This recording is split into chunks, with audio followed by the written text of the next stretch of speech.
Hello viewers, welcome to our channel. నేను మీ చరణ్ పరిమే. చంద్రబాబు గారు TTD laddu ప్రసాదం లడ్డూలో జంతు ఫ్యాట్ కలిసిందని చేసిన ఆరోపణల్లో డొల్లతనం ఇప్పుడు బయటపడింది. క్లియర్గా ఆయనది కేవలం ఆరోపణ మాత్రమే, డ్రామాలు ఆడుతున్నాడు అని చెప్పేసి తేటతెల్లమైపోయింది.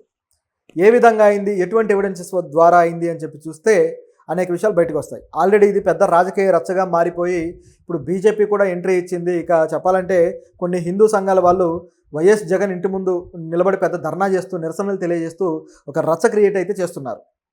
అయితే దీనిలో వాస్తవాలేంటి, నిజాలేంటి అనేది ఎవరూ కూడా పెద్దగా మాట్లాడట్లేదు. పత్రికల్లో కూడా రకరకాల వార్తలు సెన్సేషన్ గురించే వెళ్తుంది. సో మనం చాలా వరకు కూడా దీంట్లో ఏం జరిగి ఉండొచ్చు అనే దాంట్లో అనేక విషయాలు మనం క్రోడీకరిస్తూ వస్తున్నాం. ఆ రిపోర్ట్లో కూడా కరెక్ట్గా మెన్షన్ చేస్తూ తీసుకురావట్లేదు. అదేవిధంగా ప్రభుత్వం కమిటీలు వేసి విచారణ చేయట్లేదు అని చెప్పేసి మనం కూడా ఆరోపించాం. తర్వాత ఇప్పుడు తేరుకొని విజిలెన్స్ అలాగే ఎన్ఫోర్స్మెంట్ డైరెక్టరేట్లు కమిటీ వేయడానికి ప్రయత్నించారు. అయితే ఇక్కడ కూడా ఒక సమస్య ఉంది. ఆల్రెడీ టీటీడీలో అంతర్గతంగా కమిటీలు వేయడానికి వాళ్ళకి హక్కు ఉన్నా సరే, వాళ్ళకంటూ స్వయం ప్రతిపత్తి ఉన్నా సరే, అక్కడి నుంచి ఎందుకు స్పెషల్ కమిటీలు వేయలేదు అనేది ఇప్పుడు మనం గమనించాల్సిన విషయం. సరే, ఇదంతా ఒక ఎత్తు అయితే ఇప్పుడు తెలిసిన విషయం ఏంటంటే టీటీడీ ఈవో శ్యామలరావు ప్రస్తుత ఈవోగా ఉన్నారు. ఈయన ఒక ఆంగ్ల పత్రికకి ఇచ్చిన ఇంటర్వ్యూలో అసలు నిజాలు బయటపెట్టాడు. టీడీపీ ప్రభుత్వం నియమించిన వ్యక్తి ఈయన. సో ఈ వ్యక్తి ఇప్పుడు అనేక నిజాలు ఈ విధంగా బయటపెడుతూ వచ్చాడు. అసలు ఈయన బయటపెట్టినవి చూస్తే ఇప్పటిదాకా జరిగింది ఏంటి, దీని వెనక ఏమేమి ఉన్నాయనేది అర్థమవుతుంది. ది ప్రింట్ అనే ఆంగ్ల పత్రిక ఆయన ఒక ఇంటర్వ్యూ ఇచ్చాడు. అది వెబ్సైట్ అనమాట. సో ఈ వెబ్సైట్కి ఇచ్చిన ఇంటర్వ్యూలో కొన్ని విషయాలు చెప్పాడు.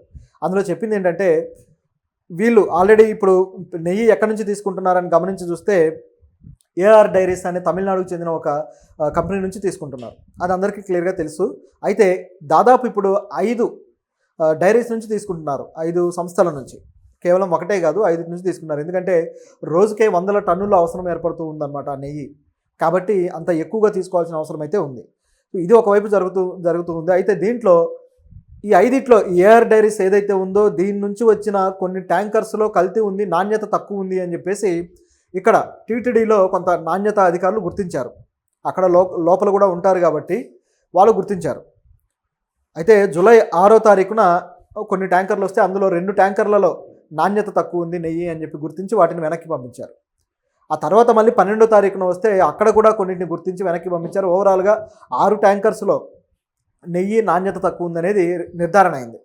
అయితే మరి ఆ నాణ్యత తక్కువ అయిందంటే ఇందులో ఏం కలిపారు, ఏం కల్తీ జరిగింది అనేది నిర్ధారించుకోవడం కోసం దీన్ని గుజరాత్లోని ఆ డైరీస్కి సంబంధించి ఏదైతే ల్యాబ్ ఉంటుందో టెస్టింగ్ ల్యాబ్ దానికి పంపించడం జరిగింది. అక్కడ వాళ్ళు టెస్ట్ చేశారు. టెస్ట్ చేసిన తర్వాత ఇందులో జంతు ఫ్యాట్కి సంబంధించిన పార్టికల్స్ ఇటువంటివన్నీ కలపడం జరిగింది అనేది ఆ ల్యాబ్ వచ్చిన రిపోర్ట్లో ఉంది. ఇప్పుడు ఆ ల్యాబ్ రిపోర్ట్ని ఆధారం చేసుకొని చంద్రబాబు గారు ఇప్పుడు ఈ మాటలు మాట్లాడుతున్నారు. అయితే ఇక్కడ గమనించాల్సింది ఏంటంటే ఆ నాణ్యత తక్కువైన నెయ్యి ఏదైతే ఉందో ఆ ట్యాంకర్లన్నింటినీ ముందుగానే వెనక్కి పంపించడం జరిగింది. కేవలం మేము శాంపిల్స్ తీసుకొని వాటిని మేము టెస్ట్కి అయితే పంపించాము, అసలు ఆ నెయ్యిని వాడలేదు అని చెప్పేసి క్లియర్గా చెప్పారు. ఇది ఇక్కడ జరిగింది. అంటే ఏదైతే నాణ్యత తక్కువ ఉందో దాన్ని వాడలేదని వీళ్ళు క్లియర్గా చెప్పడం జరిగింది. అదేవిధంగా గతంలో ఇటువంటి ట్యాంకర్లు వచ్చినప్పుడు వాటిలోని నెయ్యి మేము వాడకుండా వెనక్కి తిరిగి అనేక సార్లు పంపించాము అని చెప్పేసి ఆ టీడీపీ హయాంలో 16 సార్లు, అలాగే వైసీపీ హయాంలో 18 సార్లు పంపించామని నిన్న జగన్ అన్నాడు. అదేవిధంగా మాజీ టీటీడీ చైర్మన్ వైవి సుబ్బారెడ్డి గారు కూడా ఇదే మాట అన్నారు. వనస్పతి కలుపుతున్నారు, సో దీన్ని గుర్తించి మేము వెనక్కి పంపించడం జరిగింది అని. సో ఈ విధంగా వీళ్ళు వెనక్కి పంపించడం అయితే ఆగలేదు, జరుగుతూనే ఉంది. సో ఇప్పుడు ఏవైతే పార్టికల్స్ దొరికాయో, ఏ శాంపిల్స్ మీద అయితే వీళ్ళు రిపోర్ట్లు సంపాదించారో ఆ శాంపిల్స్కు సంబంధించిన నెయ్యి మాత్రం వాడలేదు. మరి గతంలో వాడారా లేదా అనే దానికి ఎవిడెన్సెస్ ఏ విధంగా సంపాదిస్తారో చూడాలి. ఎందుకంటే గతంలో జరిగిన దానికి ఇప్పుడైతే ఆ శాంపిల్స్ కానీ ప్రూఫ్ కానీ లేదు. సో ఇది ఇక్కడ గమనించాల్సిన విషయం. ఒకవేళ ఒక 4 నెలల క్రితమో 5 నెలల క్రితమో ఎవరన్నా ఇటువంటి లడ్డూలు స్టాక్ ఉంటే వాటిని ఏమైనా టెస్ట్ చేయొచ్చు. మరి అటువంటి అవకాశం కూడా ఉండకపోవచ్చు. మరి ఏ పద్ధతిలో వెళ్తారు అనేది చూడాలి. మరి సో ఇది ఈయన క్లారిటీ చేసేసాడు, శ్యామలరావు క్లియర్గా క్లారిటీ చేసేసాడు. దీన్ని బట్టి టీడీపీ దీన్ని ఒక రాజకీయ రగడగా మార్చడానికి ప్రాధాన్యత ఇస్తుంది తప్ప మరొకటి కాదు అని చెప్పేసి మనకి ఇక్కడ క్లియర్గా అర్థమవుతుంది. దీనిలో బీజేపీకి సంబంధించి ఆల్రెడీ కొంతమంది ఎంట్రీ ఇచ్చేశారు. మాధవీలత గారు అయితే ఇది జగన్ క్రైస్తవుడు, ఆయన సీఎంగా ఉండి ఈ తిరుమలకు సంబంధించిన విషయాలు డీల్ చేశాడు కాబట్టి ఈ విధంగా జరిగింది అని చెప్పేసి ఒక పనికి మాలిన మతపరమైన ఆరోపణ చేశారు. ఇటువంటి మతపరమైన ఆరోపణలు అవసరం లేదు. ఆ వ్యక్తి అక్కడ ఎవరైతే టీటీడీ ఆఫీసర్లు ఉన్నారో వాళ్ళ మీద కేసులు నమోదు చేయడానికి చర్యలు తీసుకుంటే అది బాగుంటుంది. కానీ ఈయన మతానుసారాన్ని బట్టి అక్కడ తప్పు చేశాడని చెప్పడం అనేది అది నిజంగా ఒక రకంగా అవతల వాళ్ళ మతాలను కూడా ఇన్సల్ట్ చేయడం. ఇక్కడ 2 మతాలకి అన్ని మతాలకి గౌరవం సమాన స్థాయిలో ఉండాలి భారతదేశంలో. ఇదే లౌకిక తత్వపు స్వభావం. కానీ వీళ్ళు ఏం చేస్తారంటే ఒక మతానికి సంబంధించిన ప్రజలని ఆకట్టుకోవడం కోసం మరొక మతం మీద బురద చల్లడం అనేది మొదటి నుంచి వస్తున్న ఒక ఆచరణ అనమాట వీళ్ళది. అలాగే ఇక్కడ కనపడుతుంది. మరి ఇప్పుడు పవన్ కళ్యాణ్ గారు ఏం చేస్తారనేది చూడాలి. ఎందుకంటే ఆయన దీక్ష చేపట్టారు. ఇక్కడ చూస్తే అసలు ఆయన నెయ్యి వాడలేదంటున్నారు.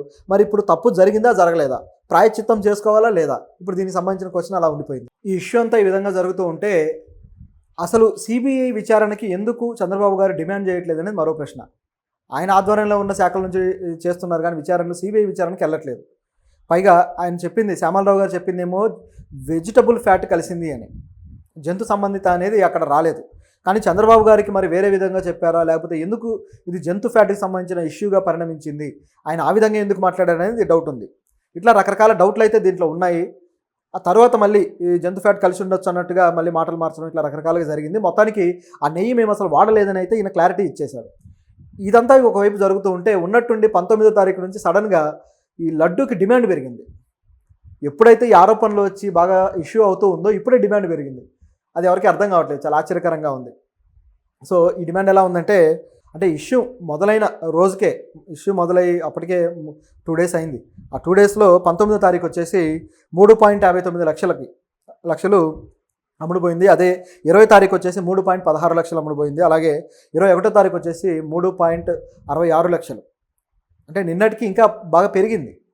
సో ఇలా పెరుగుతూ ఉంటే అంటే భక్తులు దాని మీద ఇంకా విశ్వాసంతో ఉన్నారు, నమ్మకంతో ఉన్నారు, నమ్మకం ఇంకా సడలేదు అనేది ఇక్కడ అర్థం చేసుకోవాలి. సో భక్తులలో ఆందోళనలు కూడా త్వరగా తగ్గించే ప్రయత్నం చేస్తే బాగుంటుంది. ఇట్లా భక్తితో ఉన్నప్పుడు దీన్ని చెడగొట్టి లేనిపోని తలనొప్పులు తెచ్చుకోవడం అనేది సరైంది కాదు. ఎందుకంటే ఇక్కడ చూస్తూ ఉంటే దీని వెనకాల చాలా విషయాలు ఉన్నాయని తెలుస్తూ ఉంది మనకి. అయితే ఇప్పుడు అనేక ఏవైతే ఇప్పుడు ఏఆర్ డైరీస్ ఉందో దాన్ని ఆపేశారు. అది కాకుండా అనేకం ఒక 5 రకాల కంపెనీలు అయితే ముందుకు వచ్చాయి స్వచ్ఛమైన నెయ్యి అందించడానికి. అది బహుశా ఒక 400 చిల్లర ఏదో అమౌంట్ తీసుకుంటూ వాళ్ళు కిలోకి ఇట్లా అందిస్తూ ఉన్నారనమాట. సో వాళ్ళు ఎవరెవరు అందిస్తున్నారనేది చూస్తే ప్రీమియర్ అగ్రి ఫుడ్స్, అలాగే కృపారామ్ డైరీ, అలాగే వైష్ణవిస్, అలాగే శ్రీ పరాగ్ మిల్క్, అలాగే AR dairy. So AR dairy తొలగించారన్నారు కానీ మళ్ళీ దాన్ని కంటిన్యూ చేస్తున్నారేమో, మరి దాని పరిస్థితి ఏంటనేది చూడాలి ఒకసారి. సో ఇవి వీళ్ళకి ఇప్పుడు మళ్ళీ సప్లై చేయడానికి వస్తున్న డైరీస్. దీంట్లో నందిని డైరీ నుంచి ఆల్రెడీ సప్లై చేస్తూ ఉన్నారు. వీళ్ళు మాత్రం ఒక లాకింగ్ సిస్టమ్ ఏర్పాటు చేశారట. ఇదంతా వివాదాలు అయిన తర్వాత ఒక జీపీఎస్ అలాగే ఆటోమేటిక్ లాకింగ్ సిస్టమ్ ఏర్పాటు చేసి ఇది మధ్యలో ఎవరూ తెలిసే వీలు లేకుండా ట్యాంకర్ ఏదైతే ఉందో దాని మూత తెరవడానికి సాధ్యపడకుండా ఒక లాక్ పెట్టారట. దీని ఓటీపీ అక్కడ ఎవరైతే ఆఫీసర్స్ ఉంటారో వాళ్ళకి ఇస్తారు. ఆ ఓటీపీ వాళ్ళు ఎంటర్ చేసినప్పుడు మాత్రమే ఇది లాక్ తెరుచుకుంటుంది. సో ఈ సిస్టమ్ ప్రకారం ఇప్పుడు నందిని అయితే నడిపిస్తూ ఉంది. సో మిగతా వాళ్ళు కూడా ఇదే సిస్టంలో ఫాలో అయితే చాలా వరకు కల్తీని అయితే అరికట్టవచ్చు. అసలు కల్తీ జరగాలంటే కంపెనీలోనే జరుగుతుంది, బయట ఎక్కడ జరగదు. కాబట్టి ఏదైనా జరిగితే కంపెనీలోనే జరగాలి. లేదు అంటే తిరుమలకు వచ్చిన తర్వాత ఎవరైనా దొంగలు మీన్స్ ఇట్లా ఆఫీసర్లుగా ఉన్న వాళ్ళలోనే ఎవరైనా దొంగలు ఉంటే వాళ్ళు చేయాలి. అంతే తప్ప మధ్యవర్తులు లేదా మధ్యలో వ్యక్తులు చేయడానికి ఆస్కారం అయితే ఉండదు.